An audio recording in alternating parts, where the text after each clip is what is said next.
ہم جاتے بیت اللہ کی زیارت کے لیے. اصل تو حج بیت اللہ کا ہے. وَلِلَّهِ عَلَى النَّاسِ حِجُّ الْبَيْتِ. علماء کہتے ہیں ہر عبادت کا ایک سبب ہوتا ہے. حج کا سبب بیت اللہ ہے, اللہ کا گھر, اس کی زیارت کے لیے. لیکن ہوتا کہاں ہے؟ عرفات میں. 9 ذی الحجہ کو اللہ کہاں بھیج دیتا ہے؟ بھائی دل تو چاہ رہے بیت اللہ میں جائیں, بیت اللہ کا غلاف پکڑیں, ملتزم سے چمٹیں. اللہ کہتا ہے نہیں, کہاں جانا ہے؟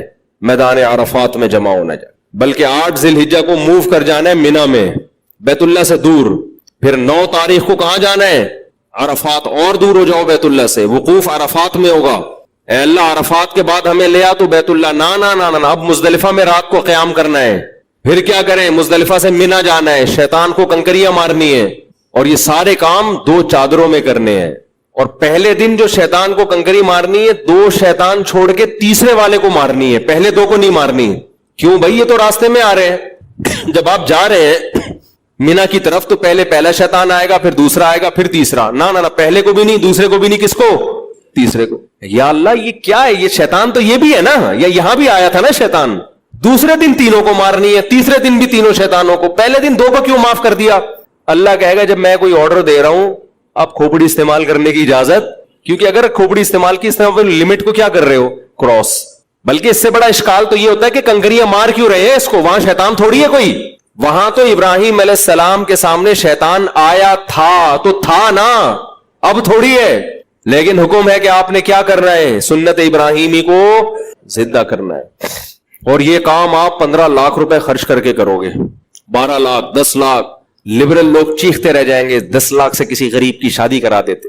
اتنے مفتی صاحب کے شادیوں پہ بیان سنے, پھر بھی 10 لاکھ کسی غریب کی شادی کرائے بغیر کہاں چلے گئے؟ کنکریاں مارنے, حج کرنے. 10 لاکھ ان چیزوں پہ خرچ کیا. جس کو مذہب سمجھ میں نہیں آتا اس کو یہ سارے کام کیا لگتے ہیں؟ فضول. یہ کرنے گئے ہم 12 لاکھ 10 لاکھ. اللہ سے امید ہے کہ انشاءاللہ اگلے سال تک 10 کروڑ کا ہو جائے گا حج, جس حساب سے مہنگائی چل رہی ہے نا. جتنا جلدی ہو سکے کر لیں آپ لوگ, سمجھ رہے ہو؟ تو پھر کیا ہے کہ جی آپ اس کے بعد پھر جانور ذبح کریں, پھر آپ حلق کرائیں. 10 لاکھ آپ نے ٹینڈ کر, میں نے حلق نہیں کرایا, قصر کرایا. میرے بال یہاں تک تھے تو یہاں تک ہو گئے. آپ کہہ سکتے ہیں ٹینڈ کرانے میں کیا جا رہا تھا؟ ٹینڈ کرانے میں یہ جا رہا تھا کہ لوگ ٹینڈ کو ضروری سمجھنا شروع کر دیا لوگوں نے, ورنہ مجھے ٹینڈ ہونے سے کوئی تکلیف نہیں ہے. کیونکہ میں نے پہلی دفعہ جب حج کیا تو ٹینڈ کرائی میں نے, اس کے بعد میں نے عمرہ کیا تو قصر کا مطلب 1 انچ بال. تو بہت لوگ اعتراض کر رہے تھے کہ یہ کیسا حج ہے, آپ نے ٹینڈ نہیں کرائی. میں نے کہا اب میں قصر ہی کراؤں گا, کہ تمہیں کیا تکلیف ہے؟ جب اللہ نے اجازت دی ہے قصر کی تو آپ کو کیا ہوا؟ ہاں حلق میں 3 گنا ثواب زیادہ ہے, اس میں تو 2 رائے نہیں ہے, حلق میں ثواب زیادہ ہے. لیکن اللہ نے جب آپشن دے دیا کہ چاہو قصر کراؤ چاہو حلق کراؤ, تو ثواب تو پھر اس آدمی کا معاملہ ہے نا, اس میں دوسرے کو کیوں ہو رہا ہے کہ بھئی یہ کیوں نہیں؟ پھر مجھے خیال ہوا کہ یار یہ جو ایک چیز جو لازم نہیں ہے اس کو لوگ لازم سمجھ رہے ہیں نا, اس کی بھی نفی ضروری ہے. یہاں آنے کے بعد میں نے سوچا میں ٹینڈ کرا دوں. پھر میں نے کہا یار اب وہ لک بھی نہیں آئے گا, ثواب تو ملے گا ہی نہیں.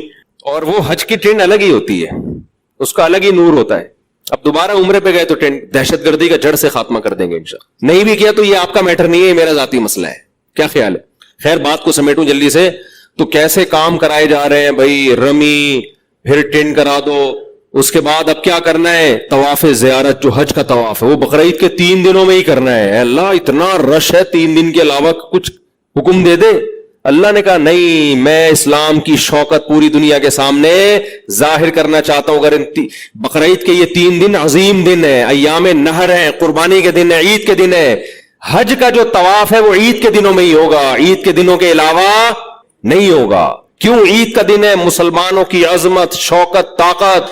تو 30-40 لاکھ کا مجمع 3 دن کے اندر جب بیت اللہ کا طواف کرے گا, اور اتنا رش اسلام کے بارے میں دنیا دیکھے گی کہ اسلام زندہ ہے. 1400 سال کے بعد بھی پوری چمک دھمک کے ساتھ اسلام کیا ہے؟ اپنے زندہ ہونے کا ثبوت دے رہا ہے. دنیا دیکھتی ہے یہ مناظر. ایسے چیونٹیوں کی طرح اور شہد کی مکھیوں کی طرح لوگ بیت اللہ سے چمٹے ہوئے ہوتے ان 3 دنوں میں. یہ حج کا اصل طواف یہ والا ہے حج کا, جس کے لیے بیت اللہ کو بنایا گیا, جس میں قرآن میں آتا ہے نا وَلِلَّهِ عَلَى النَّاسِ حِجُّ الْبَيْتِ, لوگوں پر لازم ہے کہ اللہ کے لیے بیت اللہ کا طواف کریں. تو یہ والا طواف ہے وہ جس کو حج کا رکن کہا جاتا ہے. تو اللہ نے کہا 3 دن کے اندر. اور کمال یہ کہ اللہ نے ایسا لازم قرار دے دیا کہ اللہ نے کہا کہ اس کے بغیر آپ کی بیوی آپ پر حلال نہیں ہوگی. عورت اگر یہ طواف نہ کرے تو وہ شوہر پہ حلال نہیں, شوہر یہ طواف نہ کرے تو بیوی بھی حلال نہیں اس پر. دونوں ایک دوسرے پر حرام جب تک دونوں طواف نہ کر لیں, کیونکہ اس کا خطرہ تھا کہ پتلی گلی سے نکل نہ لے لوگ کہ یار بہت رش ہے بھائی, بہت رش ہے, ہم سے نہیں, اور اگلے سال آ کے ہم قضا کر لیں گے, جیسے ہوتا ہے نا قضا پڑھ لیں گے. اللہ نے کہا قضا نہیں پڑھ سکتے, قضا نہیں کر سکتے, اس کو ابھی کرنا پڑے گا. تو یہ سارے کام ہم سے کرائے جا رہے ہیں یہ بتانے کے لیے کہ جب اللہ کو اللہ, رسول کا رسول مان لیا تو اب اس کے آرڈر کو کیا کرنا ہے, فالو کرنا ہے اس کے آرڈر کو.